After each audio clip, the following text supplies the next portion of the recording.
The obsession with the mobile phone is actually good for Concur. We develop mobile apps for travel booking, for expense reports, and for all the approvals that go along with those things.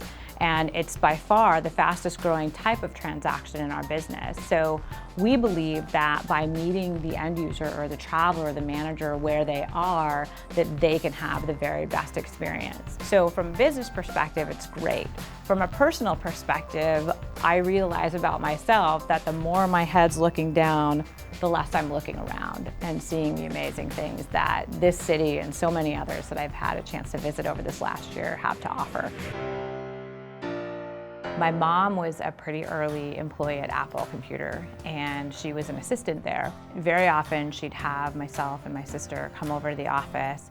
We'd walk around, have lunch, we'd talk to engineers, we'd meet people that were building these amazing products that were sort of defining the valley at the time. And I had one really interesting experience where Apple was working on the early stages of creating some handwriting recognition software. It eventually was used in their V1 handheld device, the Newton.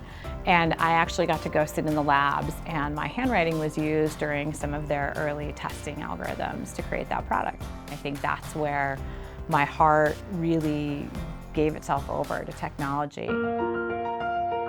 I think being a woman in this business has actually served me well, because I think very early on I had to understand how I was going to create space for all of these different things that I wanted in my life, for my children, for my spouse, for physical fitness, for philanthropy, and ultimately had to make a lot of trade-offs and a lot of decisions about how the work was going to get done and how I was going to measure my impact. I measure my impact in terms of results, in terms of innovation, in terms of client impact, not in terms of hours or airline miles.